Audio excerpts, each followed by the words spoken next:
Oke,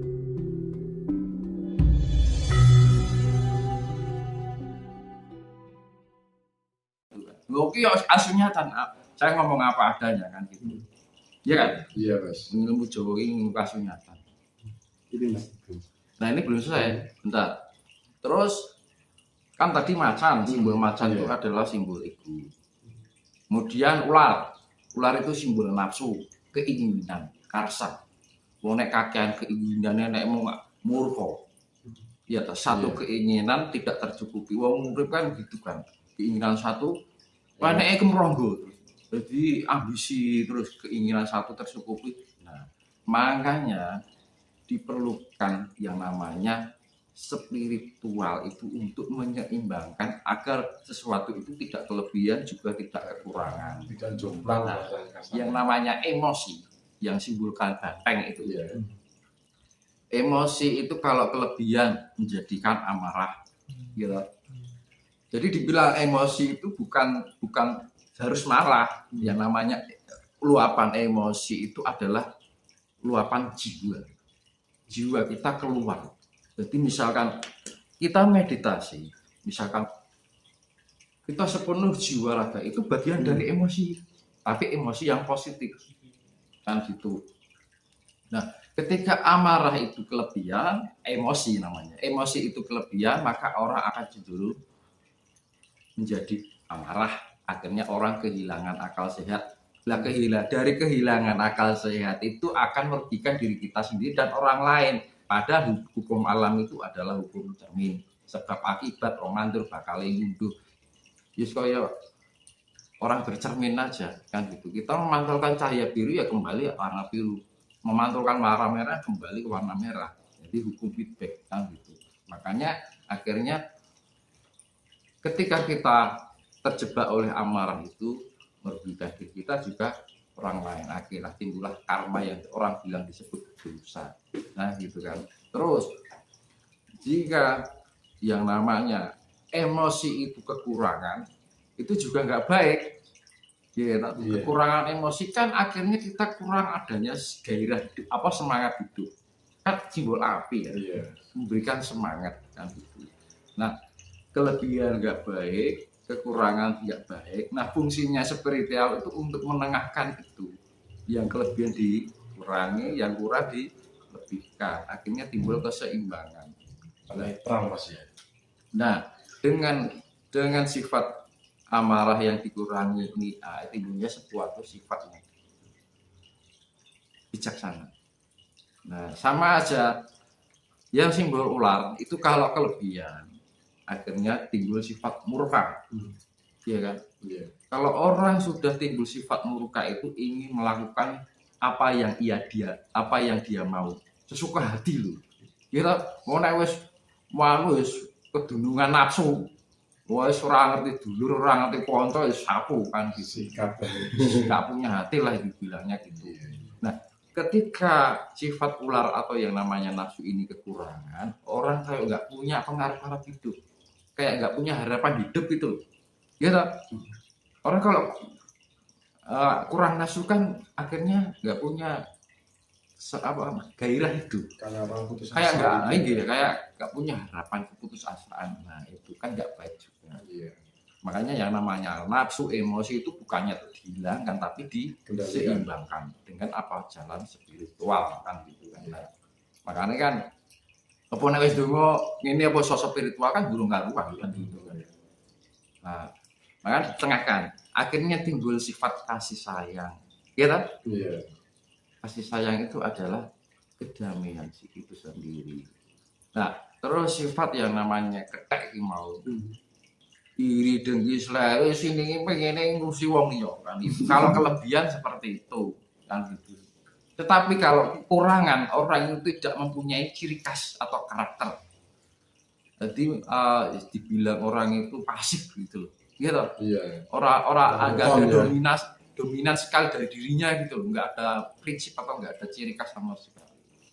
Tetapi ketika diseimbangkan, orang akan cenderung mempunyai prinsip keteguhan. Iya nek orang-orang. Nah ibaratnya seperti itu. Jadi punya keteguhan diri. yang namanya kepercayaan diri. Iya. Nah itu. Terus sifat banteng wis macan wis macan gitu ya. Iya. Macan kalau kelebihan ego, sifat ego ini akan simbol sifat yang namanya sok pemintar, sok suci, kira sok hebat, sok menangan kan, sok atos kan gitu kan, gampangnya seperti itu. Nah itu timbul sifat kesombongan, gitu. Nah itu bukan dari sifat yang dimiliki oleh Tuhan itu sendiri. Nah terus kalau kekurangan ego, kita menjadi orang yang lemah diinjak-injak, gitu. Iya. Bodoh, orangnya menjadi orang bodoh, lugu, enaknya wis gitu. Tetapi ketika diseimbangkan, orang itu akan menjadi punya sikap gitu, jadi sifat bijaksana. Jadi pak ibaratnya itu mempunyai jiwa kepemimpinan.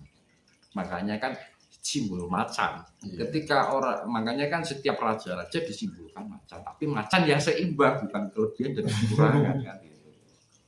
Nah tujuannya spiritual kan untuk menangani sifat-sifat itu. Makanya dibilang Jamus Kalimosodo itu kan satu yang di dalam gunungan wayang itu kan ada macan, ular, banteng, sama monyet. Iya. Atasnya adalah burung merpati, simbol Roh Kudus, itu simbol sifat Tuhan. Nah itu kembali pada Pandawa itu kan ada Puntadewa, itu yang disimbolkan adalah burung itu tadi. Terus ular, sifatnya Bima itu kan sifat banteng, anaknya ngurus takut ya gitu kan. Terus sifatnya Arjuna ular itu tadi simbol nafsu, gitu. Terus sifatnya Nakula itu kan simbol api, kan ngoten api di banteng yang mau nasi mau macan. Nah yang ini Sadewa itu simbol bumi.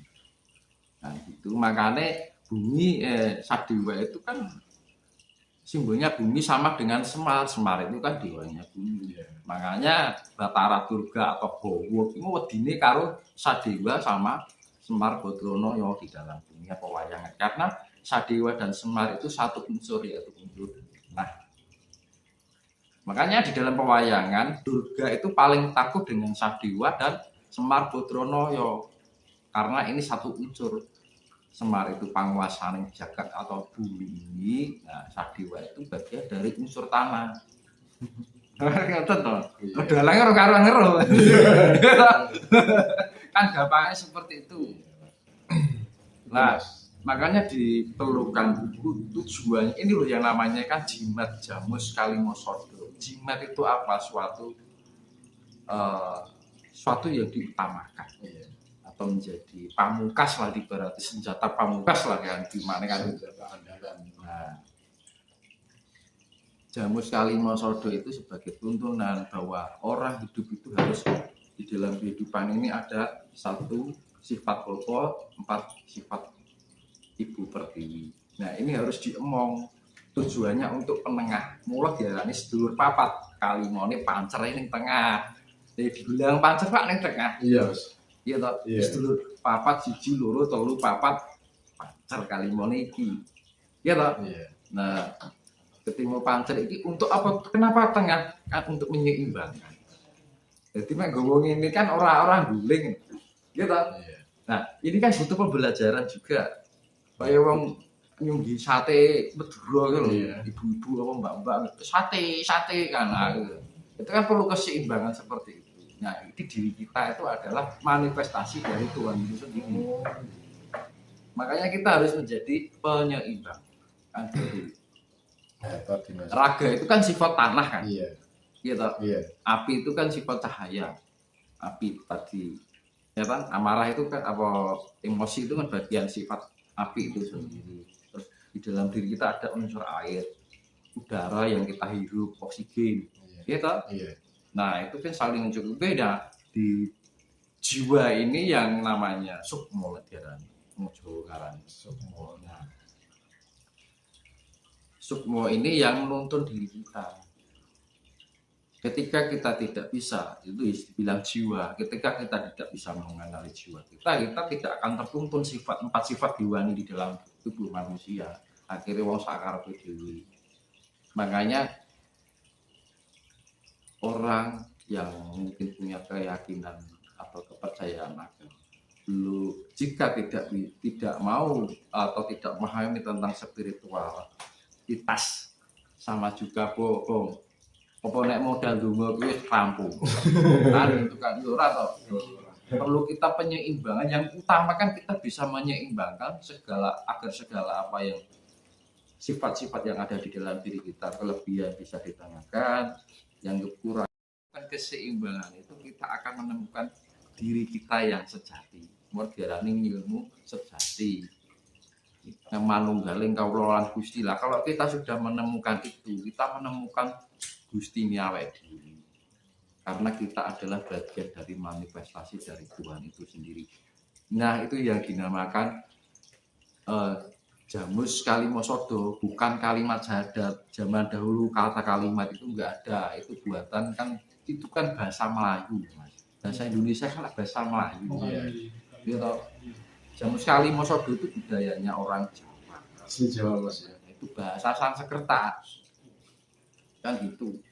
Bisa diuraikan, Mas. Ya itu tadi, jamus itu kan sebagai tuntunan. Ya saya jelaskan itu semua itu kan bagian dari pengertian dari Jamus Kalimosodo.